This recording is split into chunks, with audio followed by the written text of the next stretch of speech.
Мөхтәрәм җәмәгать, мин тезислар форумында гына сөйләп китәм. Минем бу өлкәдә мәкаләләрем күп, кирәк кешеләр ачып укырга мөмкин. Конкрет әйберләрне иң беренче чиратта мин әйтеп китәсем килә, бүгенге көндә Россия халыкларының һәм рус булмаган башка халыклар белән бер рәттән татар халкының да киләсе буыннарга үзләренең тәҗрибәсен тапшыру буенча шартлар нык үзгәрде. Иң беренче чиратта бүгенге көндә Татарстан хөкүмәтенең мәгариф өлкәсендә вәкаләтләре юкка чыгарылды. Алар дәреслекләр, программалар хәзерли алмыйлар, мәктәпләрнең уку телләрен билгели алмыйлар һәм дәреслекләр хәзерли алмыйлар, укытучылар хәзерли алмыйлар. Бүгенге көндә бу вәкаләтләр бөтенесен Мәскәү үз кулына алды. Һәм бу август айында кабул ителгән, бу елның август айында кабул ителгән законнар нигезендә бүгенге көндә туган телдә белем бирү буенча зур чикләүләр кертелде. Бүгенге көндә мәктәпләрдә мәҗбүри белем бирү шартларында туган телдә уку предметларны уку һәм туган телне өйрәнү төп мәктәптә 9нчы класска кадәр генә мөмкин. 10нчы, 11нче классларда туган телләр укытылмый, укытылырга ярамый. Һәм шулай ук 10нчы, 11нче классларда белем алу мәҗбүри рус телендә алып барыла бу законнар нигезендә. Бу инде матур тартмаларда бирелә, аның исеме уку телен ирекле сайлау һәм укыган телне ирекле сайлау дип атала тышкы ягында. Әлбәттә, бу ирекле сайлау да мөмкин түгел, чөнки ирекле сайлау өчен телләр мәгарифтә бер үк шартларда булырга тиеш. Инде мәгариф өлкәсендә рус теленең өстенлеге һичшиксез бик зур. Чөнки рус теленнән бар имтихан, бердәм имтихан, аның нәтиҗәләре югары куертларына кергәндә теләсә нинди белгечлек буенча конкурс баллары итеп санала. Безнең халыкларның телләре буенча имтихан юк һәм ул гомумән белем компетенциясенә кертелмәгән. Бу халыкара законнарның, халыкара килешүләрнең дә нормаларында боза, чөнки дөньяда туган телләр буенча белем компетенциясе иң югары белем компетенциясе санала. Туган телен белмәгән кешегә белем турында документ бирелми. Бу дөрестән дә шулай. Чөнки белем бирүнең аның мәгънәсе киләчәк буыннарга халыкның кешелек тәҗрибәсен бирү, ул белем бирү. Инде халыкның кешелекнең иң зур тәҗрибәсе аның теле. Бу мәгарифнең төп бурычы. Шуңа күрә иң зур белем компетенциясе дә дөньяда туган теле санала. Ләкин безнең илдә туган телләр буенча белем компетенциясе ул стандартларга кертелмәгән. Ул федераль дәүләт стандартлары шул дөньяда кабул ителгән белем компетенцияләре нигезендә төзелгән калган предметлардан анда туган телләренә төшереп калдырылган. Ул төшереп калдыру ирекле сайлау принципы белән оештырыла. Инде гомумән хәзер республиканың дәүләт телләренә килгәндә алар гомумән программаның мәҗбүри өлешенә кертелмәгән. Анда бернинди сайлау мөмкин түгел. Аны һәр мәгариф оешмасы үзе теләсә факультатив предмет итеп кертә ала. Ләкин мәсәлән Татарстанда бүген андый мисал юк. Бүгенге көндә бер мәктәптә татар телен дәүләт теле буларак предмет итеп укытмый. Татарстанда. Шуңа күрә ситуация бүгенге көндә шундый, халык арасында таралган фикер дәүләт эшләргә тиеш, министрлык эшләргә тиеш дигән сүзләр урынсыз. Алар бүгенге көндә тиеш түгел. Тиеш түгел. Мәсәлән, мин сезгә мисал китерәм. Элеккеге безнең министр, мәгариф министрлыгы кем әле ул? Фаттахов. Һәм аның урынбасары кем әле ул? Илдар Ринатович. Алар вәкаләтләреннән тышка чыгып татар телен сакларга тырыштылар. Кая алар хәзер? Аларны эшләреннән алып аттылар. Кем аларны яклап чыкты? Кем дә яклап чыкмады. Илдар Нәҗ бүгенге көндә гомумән урамда йөри. Шуңа күрә бернинди министрда, бернинди урында эшләгән кешедә татар телен яклап үз башын куймаячак. Чөнки аның андый вәкаләте юк. Ул законда каралмаган. Дәүләт андый бурыч аның каршында куймаган. Моны аңларга кирәк. Бүгенге көндә халыкларның телләрен саклаучы булып халык үзе калды. Бүгенге көндә мәктәпнең уку телен закон нигезендә ата-аналар билгели. Муниципаль элеккеге кебек муниципаль хакимият түгел, дәүләт түгел, элек без татар мәктәпләре дип йөри идек.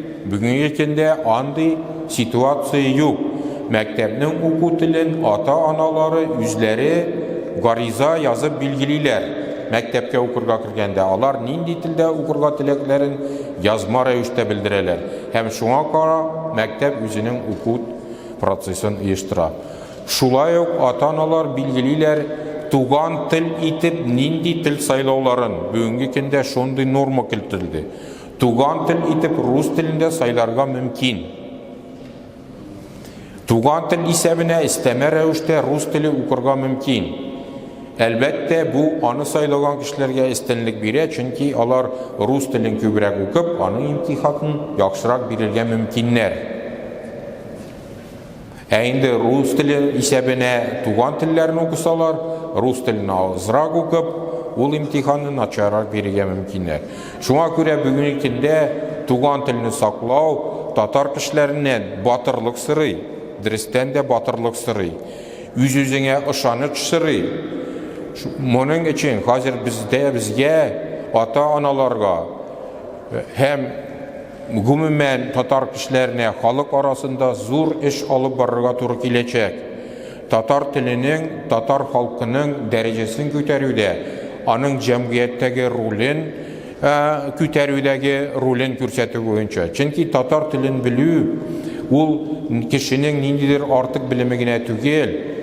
Бездә күп таралган фикер, имештер татар телен белү, татар мәдәнияте белән танышу өчен кирәк. Юк, аның өчен генә кирәкми.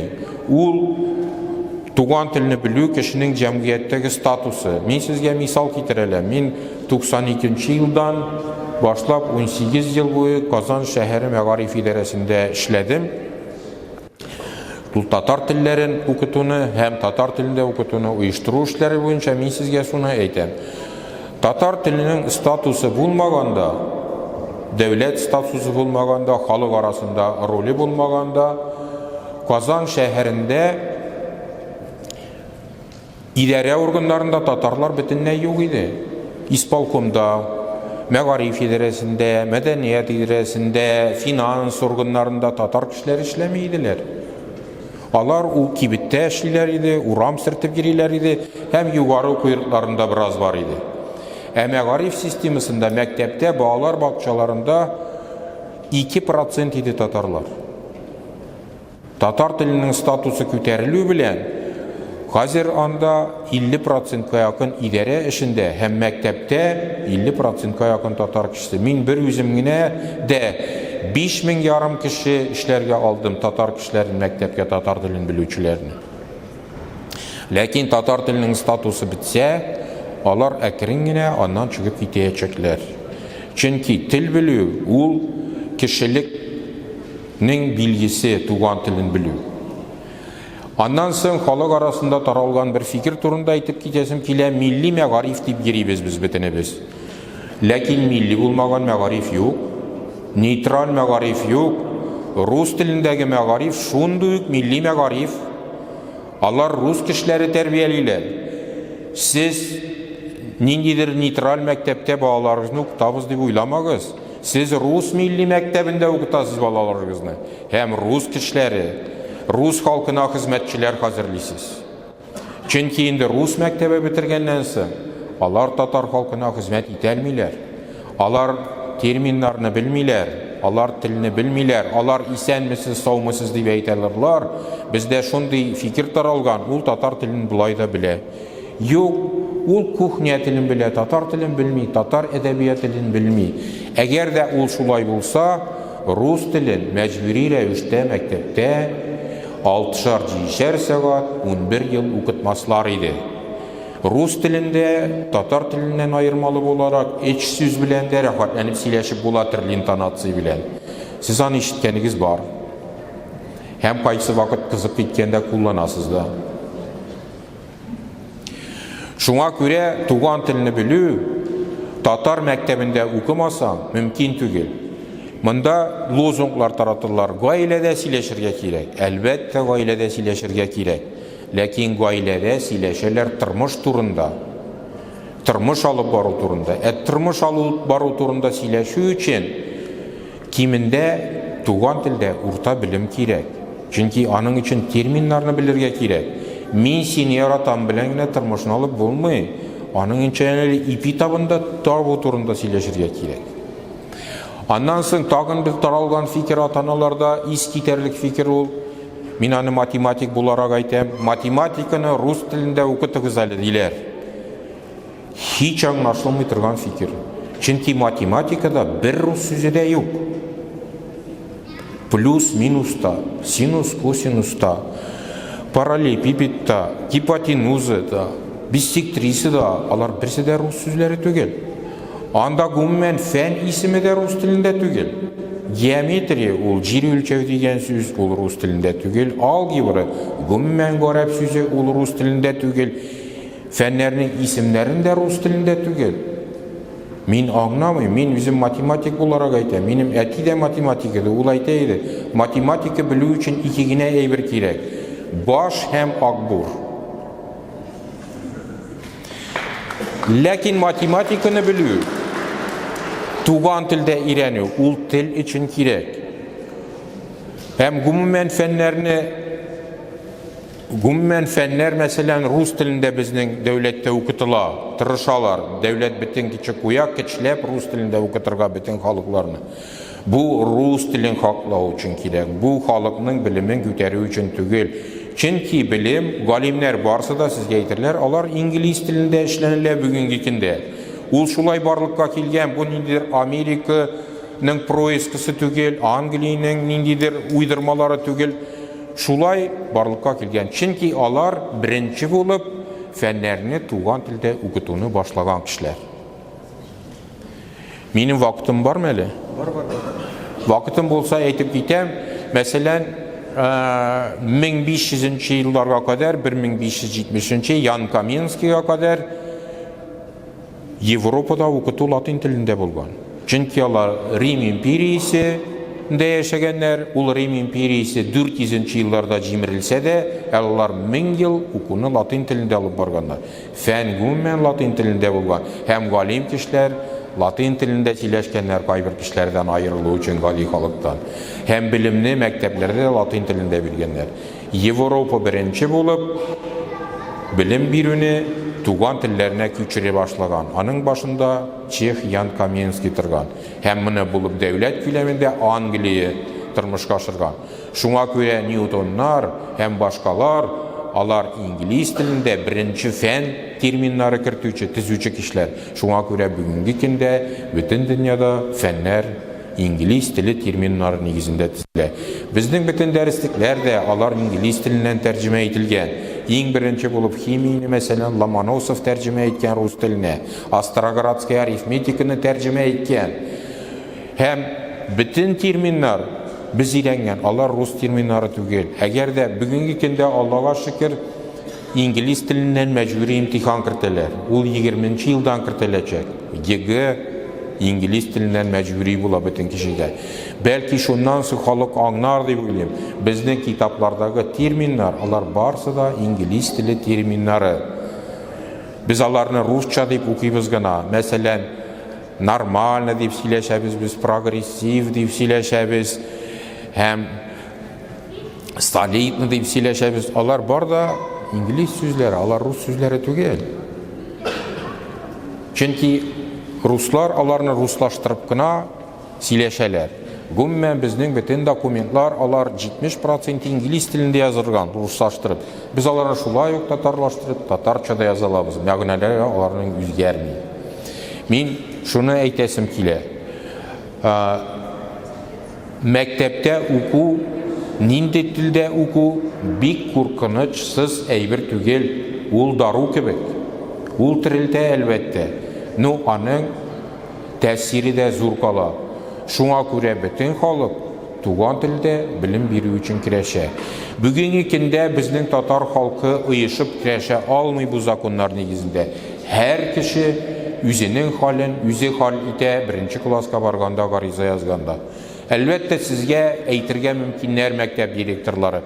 Безнең татар теленнән яхшы дәресләребез юк, яхшы укытучыларыбыз юк, группада кешеләр саны азрак, шуңа күрә рус телен сайлагыз инде дип. Андый үгетләү фактлары да бар. Мин бу форсаттан файдаланып бу оешмадан да һәм ата-аналардан сорар идем. Ул һәрбер фактларны җәмәгатьчелеккә җиткерү. Бүгенге көндә, Аллага шөкер, информацион чаралар бар, электрон чараларда, халыкның да грамотасы үзә. Һәр фактны күршеңә генә сөйләп, үзеңнең җиңеңә генә зарланып йөрергә кирәкми. Һәр фактны язырга кирәк. Фамилияңызны язмасагыз да ярый. Безгә мәктәп номеры да җитә.